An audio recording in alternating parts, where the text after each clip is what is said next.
Now, officials say they are targeting roughly 100 people involved with the Venezuelan gang Tren de Aragua, but it's not clear how many people have been arrested so far, with a lot of those raids happening at an apartment building. Neighbors say they were getting caught up in the chaos.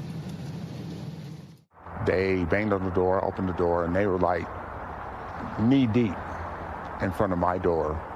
And they were asking me if I was American or if I was legal. All of this happening as protesters gathered outside Denver's Capitol building as part of a nationwide protest taking place today against President Trump's immigration policies. NBC's David Noriega joins us now on set. So, David, what else do we know about these raids? They're a long time coming here. We've been expecting them for some time. Yeah, so this was really a show of force. You know, we were just talking yesterday about how the Trump administration is sort of deputizing or marshaling the entire federal law enforcement apparatus to basically supplement ICE out in the field. So today in the Denver area, including in Aurora, we saw DEA, FBI, ATF, marshals, all out there along with ICE. We saw, dozens of agents at each location. They were clearly trying to make a show of this. They recorded those videos, like the one we just saw of the agent throwing the flashbang grenade in this apartment complex. They say that they were targeting specifically 100 members of Tren de Aragua, this Venezuelan gang. We don't know, though, at this point, whether we don't know who those people were or whether they have been apprehended. As for who those people are, we don't know what provable links they have to Tren de Aragua. That information ICE is not releasing at this moment. I've spoken to a number of people on the ground. As you know, I've been spending some time in Aurora, Colorado. What they have reported is that there was a lot of officers, a lot of agents, but that the number of arrests, at least at apartment complexes in Aurora, was relatively small.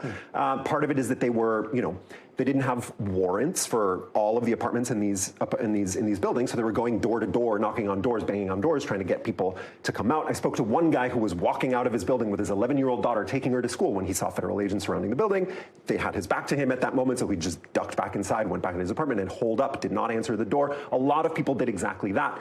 Again, the big question is who exactly was arrested. We don't even have a number of arrests at this point. And they were saying 100 individuals that they were looking to arrest after all of the individuals that were arrested during the Biden administration, the same gang? Yes. So all they're saying is that they had 100 people identified as alleged members of Tren de Aragua, and that those are the people who were targeted in this raid. But again, information as to who those people were is scant. And we're also hearing that the capacity right now at detention centers is something like 109%. Yeah. I know that they're obviously starting to ship people to Guantanamo Bay, but with us at capacity already, like what's happening? Is it catch and release like we saw during the last administration, or is everyone going to get sent to Guantanamo Bay and some temporary holding facilities? Right. So our colleague Julia Ainsley has reported that some people who have been, arrested by immigration authorities in these latest sort of large-scale roundups have in fact been since released.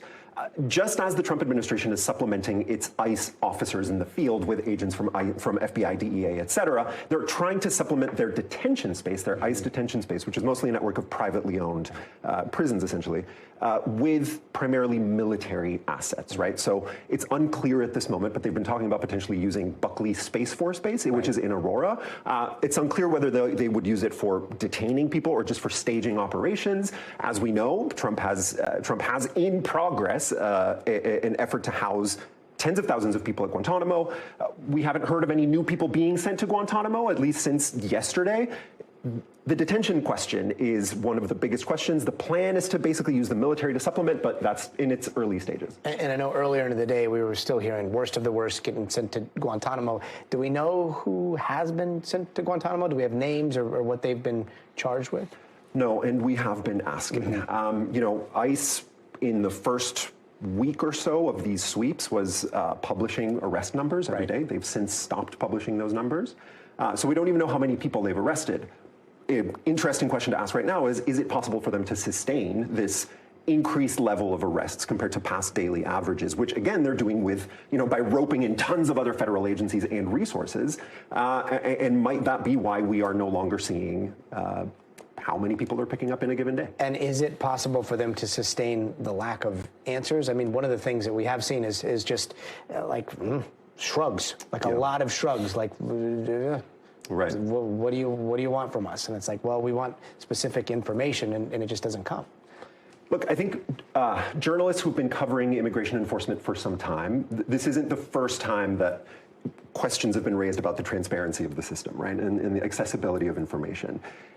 I would say that in the last administration, we weren't constantly asking ICE every day, every week, how many people did you arrest today? Where were they? You know what I mean? They would publish that information in, regular reports.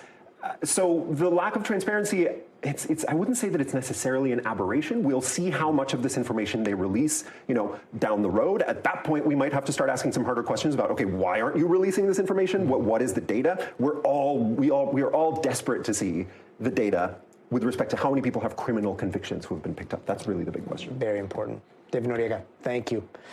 Thanks for watching. Stay updated about breaking news and top stories on the NBC News app or follow us on social media.